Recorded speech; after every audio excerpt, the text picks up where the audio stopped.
Hello les amis, j'espère que vous allez bien. On se retrouve aujourd'hui pour une nouvelle vidéo, voilà une vidéo en studio, puisque par ces derniers temps qui courent, vous le savez, les parcs Disney ont fermé leurs portes. Voilà, sniff comme on dit quand on est fan Disney, hein. C'est pas génial, mais bon, on n'a pas le choix. Et du coup, je me suis posé une question, je sais pas si vous êtes posé la même que moi, mais moi ça m'a vraiment trotté dans la tête. Je me suis demandé si c'était réellement la première fois que les parcs Disney étaient menés à devoir fermer leurs portes. Voilà, c'est vraiment une question que je me posais beaucoup. Je me suis dit, mais est-ce que c'est la première fois que ça arrive? Alors du coup, j'ai décidé de faire des recherches et j'ai décidé de vous en faire une vidéo puisque effectivement c'est pas vraiment la première fois que ça arrive. Si vous en avez une petite idée, je vous laisse me le mettre dans les commentaires avant que la vidéo débute et puis c'est parti!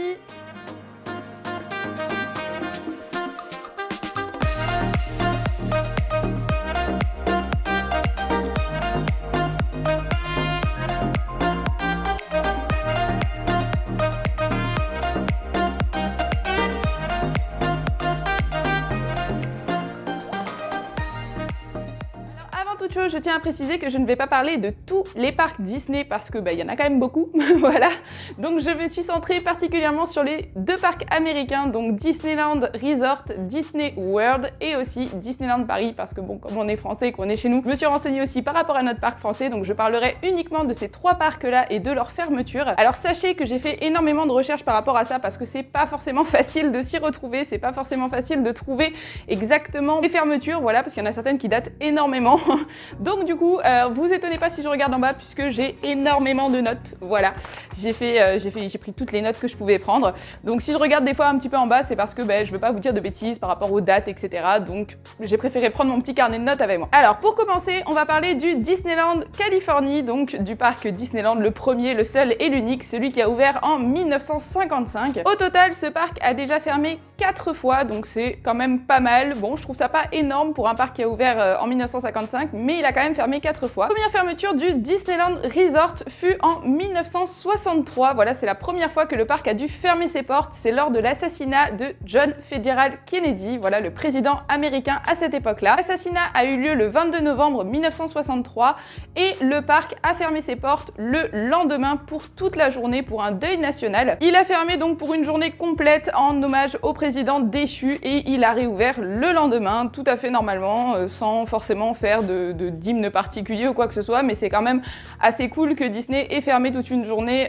par honneur à son président. Il est intéressant de savoir, donc j'ai une petite fun fact par rapport à ça, puisque au moment où, donc le 22 novembre, au moment où l'assassinat plutôt a eu lieu, Walt Disney et son frère étaient dans un hélicoptère en direction de la Floride. Ils étaient juste au-dessus de Walt Disney World puisqu'ils étaient en train de regarder les terrains sur lesquels ils allaient construire le fameux parc qu'on connaît aujourd'hui. Il n'était pas du tout en Californie. Bien sûr, à l'époque, on n'avait pas les moyens de communication qu'on a aujourd'hui. Donc Walt Disney l'a su qu'une fois qu'il est rentré en Californie le soir même. Lui, il était tout content. Il est arrivé en Californie avec plein de bonnes nouvelles puisque du coup, son expédition à Walt Disney World s'était très bien passée et il avait pu vraiment concrétiser un petit peu son projet. Et c'est là où on lui a annoncé que le président était décédé, donc le 22 novembre.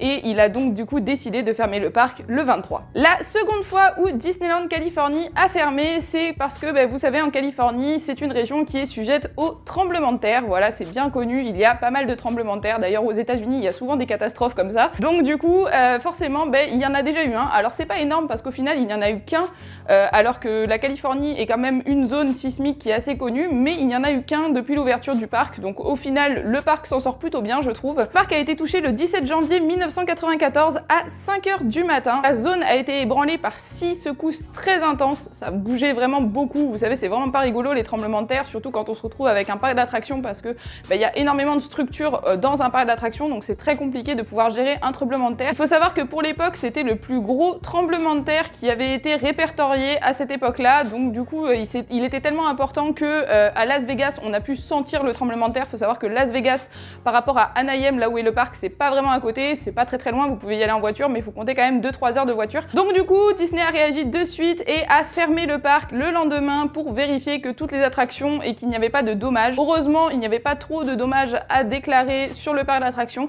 Par contre, le parc a réouvert le lendemain. Au final, il a fermé qu'une seule journée puisqu'il a réouvert le 19 janvier. Mais toutes les attractions n'ont pas forcément réouvert car certaines avaient certains bugs suite aux secousses, voilà, donc du coup, il y a certaines attractions qui sont restées fermées quelques jours afin de pouvoir les réhabiliter convenablement. La troisième fois que le parc fermit ses portes, et là c'est une fois très connue, très célèbre, c'est lors des attentats du 11 septembre 2001, donc les attentats de New York, les attentats des 2 tours jumelles. C'est un événement qui a vraiment bouleversé le monde entier, c'est un événement qui a été énormément médiatisé, tout le monde connaît voilà, les attentats du 11 septembre 2001, et Disney Californie a bien sûr réagi de suite lors de cet événement puisqu'ils ont été avertis le jour même, ce qui leur a permis de décider immédiatement de fermer les portes du parc d'attractions, donc pour un deuil national. Mais pas que, c'était aussi pour protéger les visiteurs, puisque comme Disney est considéré comme un emblème de la culture américaine, ils ne voulaient pas risquer une nouvelle attaque dans leur parc d'attractions. Donc c'était aussi une question de sécurité. Ce qui est intéressant à savoir, c'est que suite à cette fermeture, il y a énormément de points de sécurité qui ont été changés par Disney et qui ont été améliorés de façon à ce que si ça se produise, Disney ait vraiment des points de sécurité supplémentaires et même des forces de l'ordre supplémentaires. Le parc réouvrit donc le 12 septembre avec des mesures de sécurité complètement différentes. Tous les cast members ont dû s'habituer aux nouvelles mesures de sécurité mises en place par Disney et aussi avec des forces de police du coup beaucoup plus présentes et beaucoup plus averties sur ce genre d'événement. La quatrième fermeture de Disneyland Resort cette fois-ci est un petit peu plus spéciale. Voilà, elle a eu lieu en août 1970 et elle m'amuse beaucoup, je la trouve assez extraordinaire. On l'appelle l'invasion des Whippies, voilà, donc c'est vraiment quelque chose qui est assez spécial. Vous pouvez le taper sur Google, c'est pas très rigolo, mais sur le coup, c'est quand même assez surprenant de voir que dans un parc Disney, il a pu se passer ce genre d'événement. Alors là, je vais lire pour pas vous dire de bêtises. Donc les Whippies, ce sont des manifestants de la Youth International Party, voilà, donc on les surnomme les Whippies et je vais les appeler comme ça tout le long du texte, comme ça ce sera beaucoup plus facile pour moi. Ils ont envahi le parc Disney pour dénoncer en fait la Bank of America qui à l'époque était un partenaire de Disney. En fait, ils voulaient le dénoncer puisqu'ils soupçonnaient que la Bank of America ait financé la guerre du Vietnam. Il faut savoir qu'à cette époque-là, la guerre du Vietnam était quelque chose de très ancré dans les esprits et les Whippies voulaient vraiment dénoncer le fait que Disney était en partenariat avec cette société. Disney donc dut fermer soudainement ses portes à midi le 6 août 1970. C'est vraiment quelque chose de jamais vu puisqu'il y avait des gens dans le parc.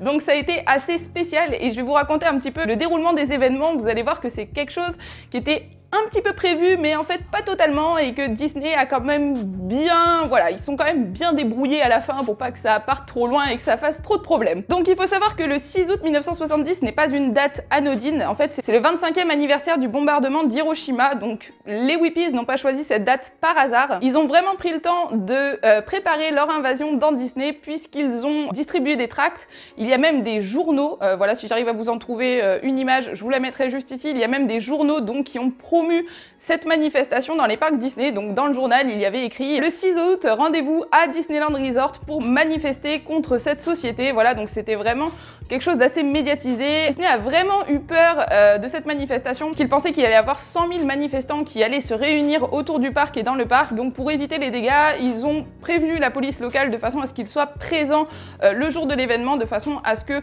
ils ne soient pas forcément obligés de fermer leurs portes. Mais finalement, ça ne s'est pas vraiment passé comme prévu. Puisque finalement, le 6 août, il n'y a que 300 manifestants qui se sont présentés. Ils n'étaient pas du tout organisés, donc les Whippies n'avaient vraiment pas prévu d'organisation particulière pour cette journée. Donc ils ont été considérés comme des visiteurs. Voilà, la police était devant en barrière, devant les portes du parc. Malgré tout, ils ont été considérés comme des visiteurs lambda. Ils ont quand même pu rentrer dans le parc d'attractions, c'est ça qui est assez incroyable.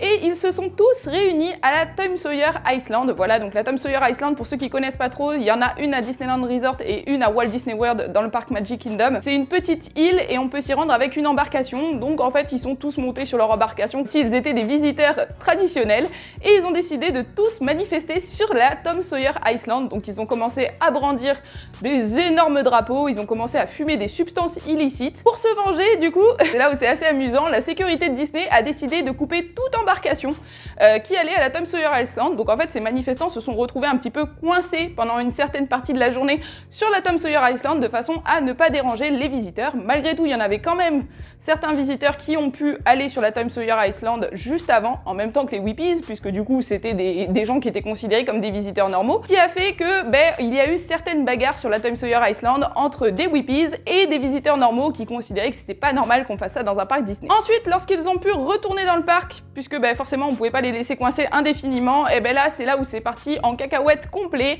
puisque certains ont tenté de détruire le drapeau américain qui se trouvait sur Main Street USA. C'était vraiment une émeute qui était très difficile pour Disney à gérer logistiquement parlant, parce qu'on ne savait pas qui était un visiteur, qui était un Whippy. Puis ensuite, ils ont commencé à tous se rameuter pour descendre au niveau de Main Street USA et pour continuer donc les dégâts directement dans la succursale de la Bank of America, puisqu'il y avait une succursale qui était disponible directement dans le parc Disney. Et là, c'est là où malheureusement pour eux, ils ont été arrêtés par une centaine de forces de l'ordre qui étaient avec du matériel anti-émeute, qui les ont stoppés net. Mais ça s'arrête pas là, il y a carrément un hélicoptère qui a commencé à survoler le parc de Disneyland Resort pour prévenir tous les visiteurs de commencer à partir. Il y a clairement un policier qui était dans un hélicoptère en train de crier au mégaphone: sortez du parc, sortez, dépêchez-vous, s'il vous plaît, sortez du parc. Donc c'est vraiment, comme je vous dis, quelque chose de pas commun dans les parcs Disney. On voit pas souvent ce genre d'événements se dérouler, on croirait presque que c'est un film américain quand on lit l'article. D'ailleurs, je vous mettrai des articles dans la barre d'infos si vous voulez pouvoir aller lire par vous-même, parce que c'est vrai que c'est un petit peu fucky comme événement. Du coup, dès que la plupart des visiteurs, même la totalité je dirais, ont été évacués, et d'ailleurs les Whippies aussi, Disney préféra fermer ses portes donc à midi. Donc l'émeute s'est terminée en début d'après-midi et ils ont fermé leurs portes jusqu'au reste de la journée. Ils n'ont réouvert que le lendemain, puisque du coup c'est vrai que ça avait été un événement qui avait été un petit peu chamboulant et puis on pouvait plus vraiment dire aux visiteurs de revenir. Donc ils ont fait comme ils ont pu, mais c'était une journée assez spéciale et c'est quelque chose qu'on ne retrouve vraiment pas souvent dans l'univers des parcs Disney. Voilà les amis, on a fait le tour pour les fermetures du Disneyland Resort. Maintenant on va passer aux fermetures du parc Walt Disney World. Alors comme vous le savez, Walt Disney World est le plus grand complexe de parcs Disney au monde, puisqu'il y a énormément de parcs d'attractions. Voilà, il y en a pas plus pour l'instant, on n'a pas encore de parc Disney plus grand que Walt Disney World. Et c'est vrai que Walt Disney World, ils ont un petit souci, c'est que certes ils sont en Floride, certes en Floride il y a une météo incroyable, il fait super beau et tout, mais malheureusement en Floride il y a aussi les ouragans et il y en a énormément et Disney a dû fermer à beaucoup de reprises suite aux ouragans. Vraiment c'est incroyable. Donc du coup je vous les ai listés avec les dégâts etc, je vais vous en parler juste après. Et le point commun que Walt Disney World a par contre par rapport à une fermeture, puisque ce sera la seule fermeture que je vais vous parler hormis les ouragans, c'est le fait que Walt Disney World a aussi fermé le 11 septembre 2001 par rapport aux attentats de New York, seulement que eux ils ont fermé une journée complète, donc ils ont fermé la journée de l'attentat plus le lendemain. Voilà, ils ont fermé 2 jours. Ce qui était un peu compliqué, c'est que comme en Floride, c'était pas le même fuseau horaire qu'en Californie, ils l'ont appris bien plus tard. Donc du coup, il y avait déjà des visiteurs dans le parc, donc ils ont fait un appel au micro pour demander aux visiteurs de quitter le parc en s'excusant et en expliquant que du coup les raisons étaient clairement exceptionnel. Bien sûr, les visiteurs n'ont pas attendu 30 secondes puisqu'il a fallu à peine 30 minutes pour vider tous les parcs Disney. Alors là, encore une fois les amis, je vais prendre ma petite feuille parce que clairement, il y a un paquet d'ouragans et à chaque fois, il y a des noms, des dates, donc je veux clairement pas vous induire en erreur. Le premier, c'est le 31 août 1985 et c'est l'ouragan Elena. Voilà, donc vous voyez, ça ne date pas d'aujourd'hui puisque le parc a ouvert en 71 et le premier ouragan était en 85. La première tempête qui a fermé les parcs, donc à l'époque ce qui est assez rigolo c'est qu'il n'y avait que Magic Kingdom et Epcot qui étaient ouverts. Donc du coup, ça a fermé que 2 parcs, voilà, tout simplement, puisque les autres n'étaient pas encore terminés d'être construits. Alors là, c'était pas une grosse ampleur puisqu'ils l'ont appris le jour même et le parc, en fait, les 2 parcs, Epcot et Magic Kingdom, n'ont pas fermé pour la journée complète. En fait, ils ont juste fermé à 17 h au lieu de 20 h et ils ont réouvert le lendemain puisqu'il n'y a eu aucun dégât. Donc c'est pas un ouragan incroyable, c'est pas, voilà, il s'est pas passé un truc de ouf, mais il y en a quand même eu un en 1985, donc il faut en parler. Le second ouragan, c'est le 2 août 1995. Celui-là, il s'appelle Erin et du coup, là, pareil, il n'y a pas eu de dégâts particuliers, ça n'a pas été incroyable du tout. Il est passé, il a fait son bout de chemin et il est reparti aussi vite qu'il est arrivé. Par contre, suite à la tempête, comme ils avaient énormément de visiteurs puisque c'était au mois d'août, Disney a décidé de repousser, donc dès qu'ils ont réouvert le lendemain, ils ont repoussé les horaires de fermeture des parcs. Donc au lieu de fermer à 20 h, les parcs se sont mis à fermer à 23 h. Donc j'ai envie de vous dire c'est un mal pour un bien. Voilà, puisque du coup les visiteurs ont pu profiter de 3 heures d'ouverture supplémentaires sur le parc d'attractions. Donc au final, bon bah c'est plutôt cool. Le troisième ouragan, il est en 1999 et c'est l'ouragan Floyd. Alors celui-ci, c'est la première fois que tous les parcs Disney ont fermé au complet, voilà, pour toute une journée complète. Parce que là du coup, l'ouragan donc du 14 septembre 1999 était de catégorie 4. Donc là, fallait clairement pas blaguer, il fallait vraiment mettre en place quelque chose. Qui était un petit peu affolant, c'est que Disney avait été prévenu et que l'ouragan se situait pile poil sur la zone de Disney. Si je peux je vous mettrai une photo. C'était vraiment genre vous avez au Disney World et l'ouragan était au-dessus. Donc là, ils pouvaient pas s'amuser à rester ouverts. Donc tous les parcs ont fermé pour une journée complète. Disney World fut obligé de fermer tous ses parcs le 14 septembre, donc à 14 h, une fois qu'ils ont reçu l'alerte, et ils n'ont pas réouvert non plus le lendemain pour pouvoir vérifier que toutes les attractions fonctionnaient bien. Il n'y a pas eu de dégâts vraiment incroyables. C'est un petit peu embêtant, surtout par rapport au cast, parce qu'encore une fois, le 14 septembre, c'est une période où il y a énormément de fréquentation dans les parcs. Donc Disney a mis en place un petit truc sympa, voilà, puisque du coup tous les visiteurs étaient confinés dans leur hôtel. Oui, parce que quand il y a un ouragan, on part pas faire du shopping Kissimmee, on reste dans son hôtel. Donc tous les visiteurs étaient confinés dans leurs hôtels, pardon. Donc du coup les chefs des restaurants qui étaient dans les parcs Disney en fait se sont retrouvés à être expatriés dans les hôtels, voilà, et ils devaient donc préparer à manger en plus grande quantité de façon à pouvoir faire plaisir aux visiteurs qui étaient du coup coincés, et les cast members avaient pour mission de divertir les visiteurs. Donc c'était vraiment pas une journée facile, mais malgré tout le parc a réouvert donc un jour après. Les dégâts n'étaient pas incroyables, donc du coup ils ont pu réouvrir et tout reprendre normalement. Le 13 août 2004, il y a eu l'ouragan Charlie, et là franchement l'année 2004, Disney, j'ai eu de la peine pour eux quand j'ai lu tous les articles, parce que eh ben ils ont pas été tranquilles les mecs. Franchement, faut se le dire. Clairement, l'année 2004, ça a été une année d'enfer pour Disney World, puisque au total, je vais pas vous dire de bêtises, voilà, il y a eu 3 ouragans la même année, et il y en a même eu 2 le même mois, voilà, donc là c'était clairement une catastrophe. D'abord, le premier c'était le 13 août, et c'était notre cher Charlie, qui était très mauvais pour Disney World, puisque, bah, comme je vous disais, en plein été, c'est là où il y a la plus grosse fréquentation de monde à Disney World, donc clairement c'était très mauvais de garder les gens ne comprenaient pas forcément, vous savez, c'est assez compliqué comme ce genre de situation à expliquer, mais il faut garder les clients confinés dans les hôtels quand il y a des ouragans, donc c'est vrai que tout le monde se retrouve au même endroit, c'est un petit peu comme sur un paquebot, voilà, tout le monde est au même endroit au même moment, et tout le monde est plutôt frustré, donc il faut trouver des animations, il faut pouvoir divertir le client malgré tout. Malgré tout, encore une fois, Disney World, ils ont frappé fort, puisque suite à cette premier ouragan, donc Charlie, ils ont du coup réouvert les parcs le lendemain, mais ils ont réouvert avec des fermetures beaucoup plus tardives, donc les parcs fermés à minuit, donc ce qui a permis aux visiteurs de compenser un petit peu. Du coup, l'ouragan suivant, c'est le 4 septembre 2004, donc là c'est toujours dans la même année, et j'ai même envie de vous dire c'est 20 jours après celui dont je viens de vous parler, donc c'est 20 jours après Charlie. Donc là décidément Disney est vraiment pas gâté, puisque Frances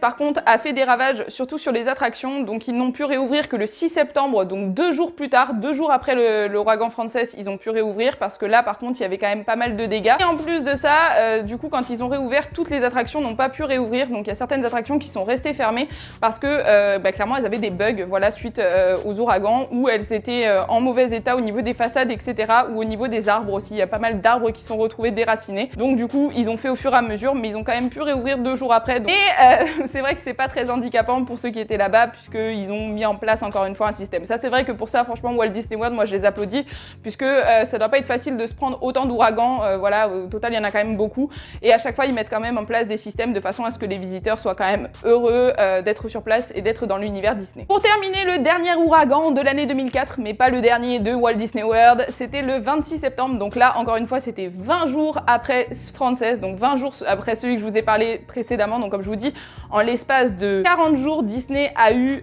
3 ouragans qui lui sont tombés sur la tête. Franchement c'est vraiment beaucoup, et ça devait être très très compliqué logistiquement à gérer, mais ça devait être aussi très compliqué pour les visiteurs. Celui-ci, il s'appelait Jean, et si ça peut vous rassurer, pour une fois Disney n'a eu aucun dégât, donc ils ont réouvert le lendemain. Voilà, ils ont fermé au final qu'une journée, et ils se sont habitués à préparer un petit peu le truc, comme ça au moins ils pouvaient fermer la journée complète et réouvrir la journée totale le lendemain, donc ça c'est plutôt cool. Ensuite on passe à l'ouragan Matthew, qui a eu lieu lui le 7 octobre 2016. Cette fois-ci c'est un ouragan un peu plus important, puisque c'est un ouragan catégorie 5. Comme Disney était prévenu que cet ouragan allait arriver, ils ont pu fermer donc la journée complète du 6 et du 7 octobre, donc les 2 jours où l'ouragan est passé, voilà, donc ils ont fermé les 2 journées complètes. Et encore une fois, les dommages n'étaient pas très importants, donc ils ont pu réouvrir le 8 octobre sans problème et le parc a repris sa vie normale. Cette fois-ci, un an plus tard, on a eu l'ouragan Irma. Là, je pense que 2017, tout le monde a entendu parler de Irma. Irma, elle a fait mal. Voilà. Irma, c'est aussi un ouragan catégorie 5 et là, du coup, c'est l'une des tempêtes les plus importantes ayant frappé les parcs. Les dommages étaient beaucoup plus importants puisqu'il y a eu des façades qui ont été abîmées. Il y a eu vraiment beaucoup de dégâts. Cette fois-ci, il y a des arbres qui sont carrément déracinés à Epcot et à Magic Kingdom. Donc, c'était vraiment très compliqué de réouvrir les parcs. Du coup, Disney a fermé le 9 septembre et n'a réouvert que le 12 de façon à pouvoir réhabiliter la totalité des parcs. Donc bien sûr, là c'est encore pareil, logistiquement, il y a des clients qui ont été remboursés, il y a des clients qui ont pu décaler un petit peu leur séjour pour pouvoir rester jusqu'au 12. Voilà, donc pour les clients, c'est vrai que c'est très compliqué, mais pour Disney, il faut se dire que ça l'est encore plus parce qu'ils doivent tout réhabiliter, en fait, tout se retrouve sans dessus-dessous et eux, ils doivent se dépêcher pour tout remettre en ordre à chaque fois. Donc franchement, chapeau à tous les cast members qui travaillent à Walt Disney World, je le répète, mais moi, c'est vrai que quand j'ai fait ce texte, j'ai été vraiment surprise. Je pensais pas qu'il y avait eu autant d'ouragans à Walt Disney World. Le dernier en date, il date de l'année dernière, et oui, de automne 2019. Donc cette fois-ci, il s'appelle Durian. Cette fois-ci, Disney a été prévenu vraiment à l'avance que cet ouragan allait passer. Donc du coup, ils ont fermé juste la journée du 3 septembre 2019 de façon à pouvoir limiter les dégâts. Et là, c'est là où c'est franchement pas de bol. C'est que malheureusement pour eux, en fait, l'ouragan a changé de direction et n'est clairement pas du tout passé sur Walt Disney World. Donc en fait, c'est comme si rien ne s'était passé. Le parc a réouvert le lendemain. Et il n'y avait aucun dégât puisque l'ouragan n'est pas passé par Walt Disney World, voilà, tout simplement. Donc au total, le parc de Walt Disney World a subi 9 ouragans que j'ai pu répertorier, voilà, je viens de tous vous les citer. Donc c'est quand même pas minime, voilà, c'est quand même assez énorme.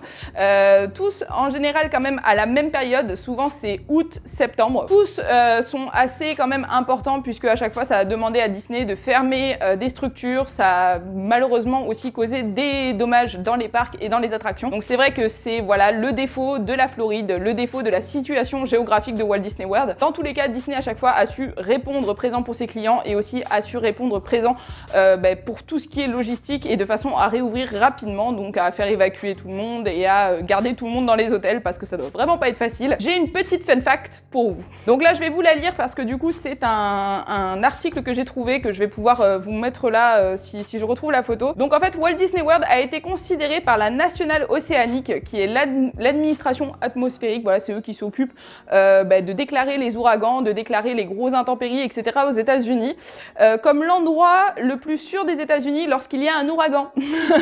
Voilà, donc ça c'était la petite fun fact assez rigolote. En 2009, ils ont certifié Walt Disney World avec la désignation prête pour les tempêtes, ce qui signifie qu'ils sont prêts à gérer tout type de tempête qui pourrait frapper la zone, donc c'est plutôt rassurant, non? Donc ça j'ai trouvé ça très rigolo parce que du coup en tombant sur les différents ouragans qu'il y avait, je suis tombée sur cet article par rapport à Walt Disney World et j'ai trouvé ça super sympa qu'on soit rassuré par rapport à ça. Je sais pas si vous ça va vous rassurer, mais c'est vrai qu'on sait pas forcément quand on voyage dans ce genre de zone les intempéries qu'il peut y avoir et là ils sont quand même assez importants. Un ouragan c'est super grave, enfin c'est super grave, ça a quand même une ampleur assez importante et le fait qu'il soit désigné comme la zone la plus sûre des États-Unis en cas de tempête, c'est quand même assez rigolo et c'est assez rassurant pour les visiteurs. Passons maintenant aux fermetures de Disneyland Paris. Donc au total, Disneyland Paris a fermé 2 fois depuis son ouverture en 1992, donc je trouve qu'au final, comparé aux 2 autres, c'est relativement peu. On peut s'estimer chanceux, je pense. En plus, les 2 fois, elles sont complètement différentes. La première fois, Disneyland Paris a fermé en 1999. C'est une fermeture qui fut assez dévastatrice pour le parc, contrairement aux ouragans dont je vous ai parlé avant, où je vous ai dit qu'il n'y avait pas eu trop de dégâts. Enfin, il y en a un seul où il y a eu vraiment beaucoup de dégâts à Walt Disney World, mais les autres, ça allait. Là, pour Disneyland Paris, la tempête de 1999, vous pourrez regarder sur les journaux. De toute façon, je vous mets tous les liens en description. Ça a été vraiment quelque chose d'incroyable en France, puisque ça a touché la France entière, mais plus particulièrement l'île de France. On avait des rafales de vent à 160 km/h, donc là, ça blague carrément pas. Voilà, c'est vraiment une vraie tempête que la France a subi et ça a fait énormément de dégâts dans le parc puisque par exemple, alors c'est en dehors du parc ça, mais le David Crockett Ranch qui se trouve en pleine forêt a été complètement dévasté. Les bungalows se sont retournés, il y a des arbres qui se sont déracinés, enfin ça a été vraiment très dur de réhabiliter cet hôtel. Pour autre exemple, le Disney Central Plaza, donc la place principale de notre cher vers Disneyland Paris fut très endommagé, voilà, donc avec des plantes retournées, des poubelles retournées, des façades abîmées, des arbres retournés. Encore une fois, vous voyez, c'est très compliqué, c'est une vraie tempête. On a vécu une vraie tempête, un peu comme les ouragans qu'il y a eu à Walt Disney World.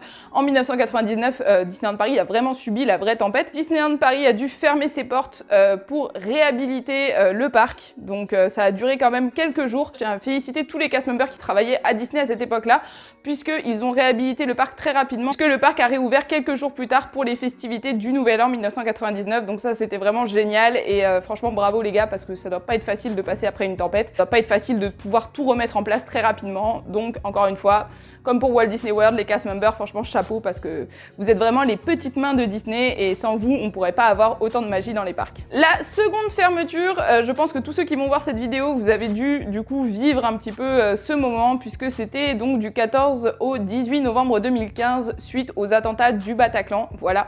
Donc là, Disney a très bien réagi suite à ça, puisque les attentats donc du Bataclan ont eu lieu le vendredi 13, et à 21 h donc le 14 novembre, Disney a annoncé que le parc serait fermé du 14 au 18 au matin. Déjà, par respect pour les familles, pour les victimes, parce qu'on était en deuil national, et ça c'est vachement bien, c'est un petit peu comme les attentats du 11 septembre 2001, seulement que là, nous, Disneyland Paris a carrément fermé plusieurs jours, donc ça, je trouvais ça vraiment bien. On était en deuil national, c'était vraiment pas une période facile, et Disney a su très bien réagir, et a réagi très rapidement par rapport à cette nouvelle. Pour terminer les amis, voilà, donc là, c'est une fermeture qui concerne tous les parcs Disney du monde entier, y compris ceux dont je n'ai pas parlé dans cette vidéo. Donc c'est la fermeture actuelle suite au Covid-19. Voilà, je me dois d'en parler forcément, c'est pour ça à la base que j'ai fait mes recherches. Donc voilà, ça y est, on est tous confinés à la maison, comme vous le savez, je pense que vous le vivez comme moi, voilà. Tous les parcs Disney au monde ont fermé leurs portes. C'est une première, c'est quelque chose qui n'est jamais arrivé, du coup, puisque là j'ai répertorié toutes les fermetures, et vous voyez bien que ce n'est jamais arrivé qu'un parc Disney ferme plus de 5 jours, je dirais, et là clairement c'est pas fini les amis. Dans tous les cas, je pense qu'il faut rester positif. Disney a très bien réagi par rapport au Covid-19, puisque immédiatement ils ont pris la décision de fermer leur parc d'attractions, d'abord dans les pays asiatiques, puis ensuite nous en France, et pour terminer dans les pays américains. Donc aujourd'hui il n'y a aucun parc Disney qui tourne, c'est quand même assez incroyable. Sachez que normalement, j'ai pris une date pour tous les parcs, normalement ils sont censés réouvrir début avril. Je suis un petit peu sceptique, je pense que les parcs réouvriront selon l'avancée dans les pays en question.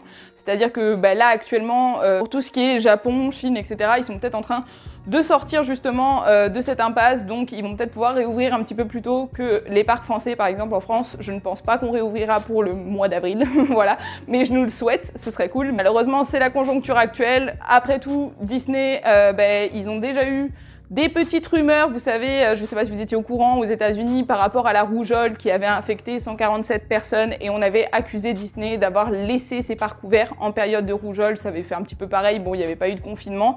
Du coup, la Disney a vraiment décidé de limiter la casse et de se réunir tous les parcs sur un seul front, c'est-à-dire tout le monde ferme. Et d'un autre côté, on n'a pas vraiment le choix, parce que même s'il restait ouvert avec le confinement, on pourrait pas y aller. Disney a aussi suspendu donc toutes les croisières Disney Cruise Line, voilà pour l'instant. Donc écoutez, c'est comme j'ai envie de vous dire, c'est un cas exceptionnel, c'est quelque chose qui ne s'est jamais produit auparavant. Je vous tiendrai bien sûr au courant s'il y a des nouvelles par rapport à ça. Par exemple, on arrive à nous sortir des dates d'ouverture officielles ou quoi que ce soit, je ferai sûrement un live sur ma chaîne YouTube. Donc je vous invite à me rejoindre sur tous mes réseaux sociaux, puisque je vous en parlerai sûrement sur Instagram, sur Facebook ou sur Twitter. Voilà, donc je vous mets tout dans la barre d'infos. Je risque de faire un live sur cette chaîne-là, donc n'oubliez pas de vous abonner, et puis je vous tiens au courant des nouvelles. Voilà, restez chez vous, restons à la maison, voilà, au chaud. Matons-nous toute la liste des films Disney. D'ailleurs, pour rigoler, peut-être que dans la barre d'infos, je vous mettrai la liste des films Disney que je vous recommande de regarder en confinement, voilà.